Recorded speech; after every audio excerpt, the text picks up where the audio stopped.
Okay, guys. This is I guess this is part two. I had to let you guys go because of the baby situation, and so it's nice having children, but sometimes they get away in a Bible study, and this is a time that that I need to be heard, clearly. I need to be.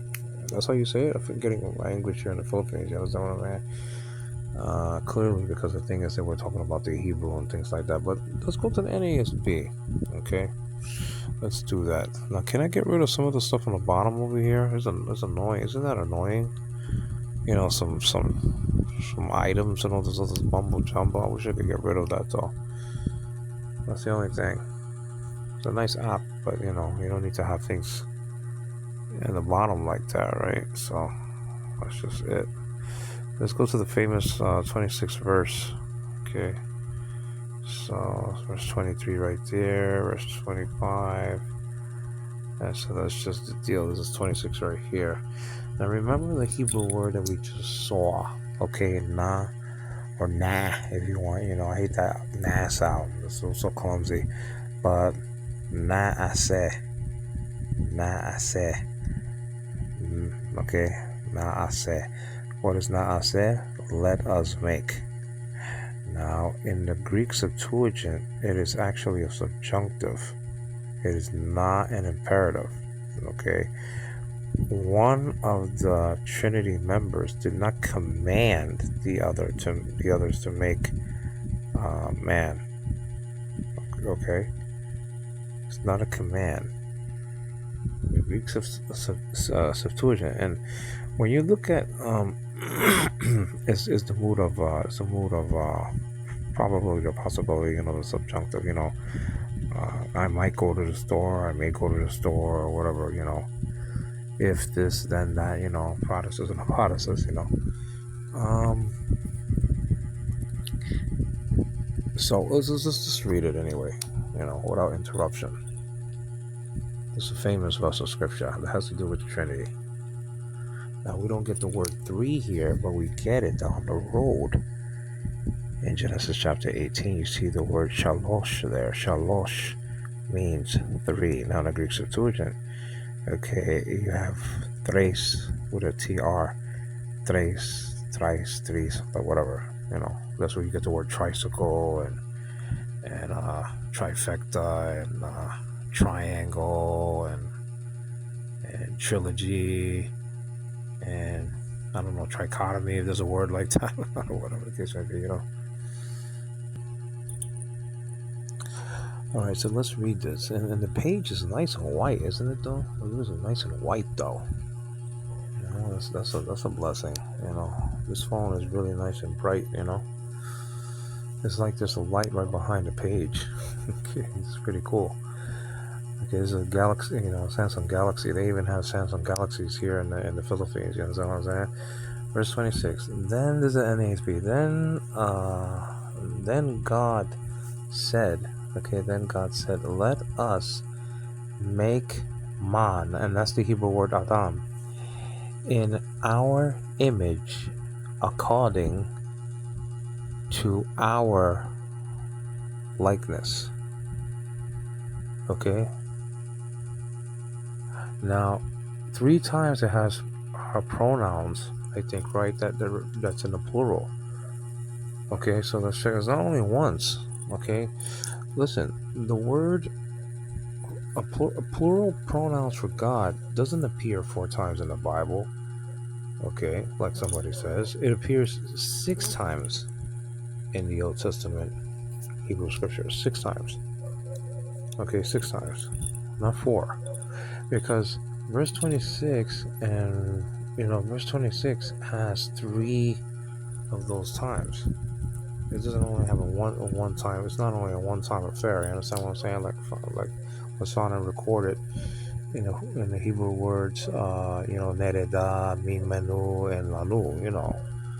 So and in all those chapters, Isaiah 6:8, chapter chapter 3, verse 22 and 11:7 of this book of Genesis. There's also three separate occasions. Okay, but this one is a separate verse, but it has three of them though. This is the verse that has more pronouns for God in the plural than any verse in, at least in the Old Testament. Understand what I'm saying? Now, see also, if you want to see stuff in the plural, I guess you can go to chapter 17, the high priestly prayer. That has to do with Jesus and the Father. So, I guess you'll get a couple of plural pronouns out of that if you want, So if somebody says, well, where's that found in the Bible, plural pronouns for God? Well, look at, John chapter 17. It might be there, we could study it, All right, so let's just read it again. It's quite clear. Then God said, let us, okay, that's one time, let us, okay, make man, and we're going to see that let us make is na'ase, and it's actually na'ase Adam. Let us make man, okay, in our image, Greek word icon, right, according, and that's kata in Greek, to our, okay, there you go, our likeness, our image, our likeness, and us. So you got us, our, and our. You understand what I'm saying? So that's just a deal. Now the reason for the making, it's it'll be after that, So that's just the deal. Let's get into the Hebrew again. Okay. Now, hopefully, I have it's in the memory. It's in the memory someplace. Okay. Let's check this out here. It's right there from last night, the morning time that I let you guys go. It says over here, you understand, and said, okay, now I already said that's why Yomer, okay, the accent marker is right below the Yod, which doubled, by the way.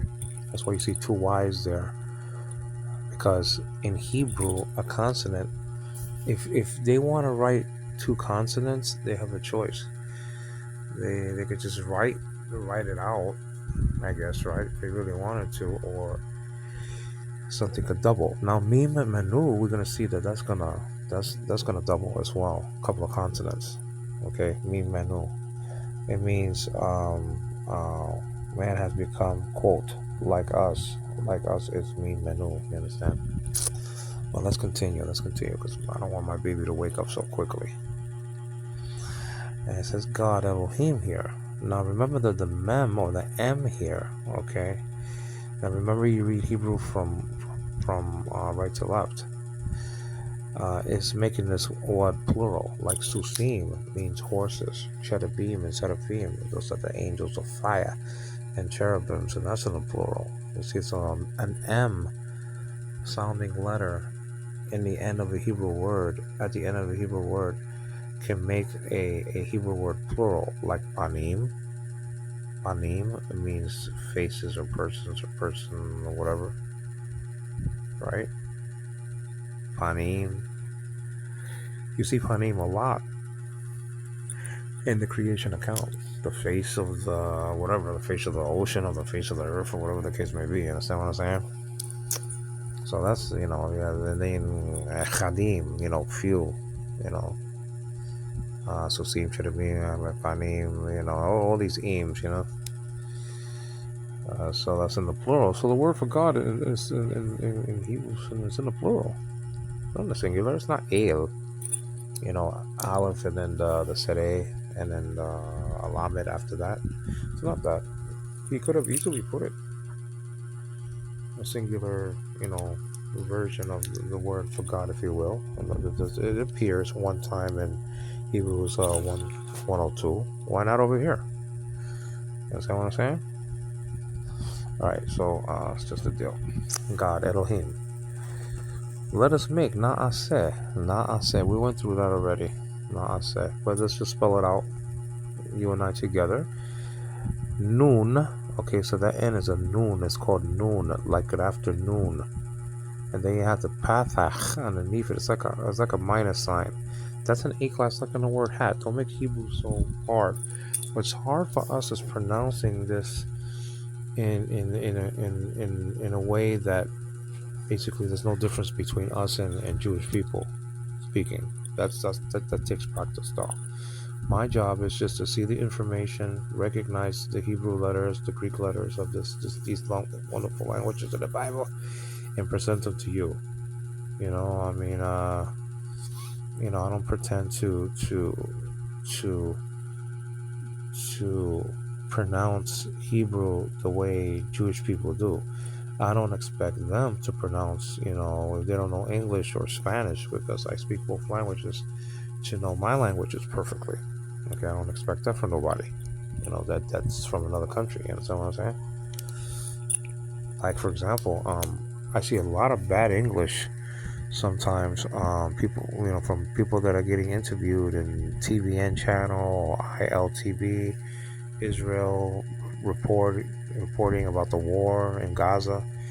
So I say to myself, wow, what they just said right now is bad English. But but the thing about New York, and I used to live in New York, that we are very acceptable of people's English. You know, now the other way around, that's not true. Like if you talk like bad Filipino or bad Spanish, people are gonna criticize. So that's just it.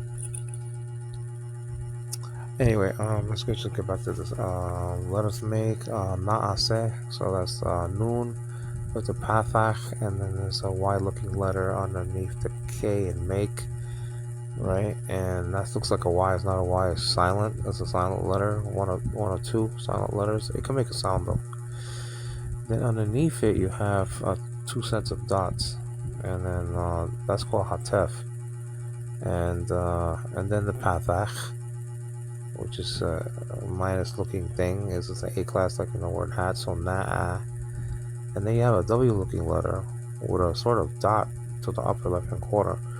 Well, if you're looking at a W looking letter in Hebrew and Greek, they're not W's. Okay, that's just a clue. This is an S. And then underneath it you have an upside down triangle set of dots, and right under the letter A in make. Okay, so this is a E class, like in the word get, those sets of dots. And then the hay has a little opening up there, right? On that leg, it has an opening. I'm right between the word us and make. And that's a hay, that's an H. So that's silent though at the end of the Hebrew word here. So na'aseh. So we went through the construction. Let us make what? Or whom? Let us make, let me see.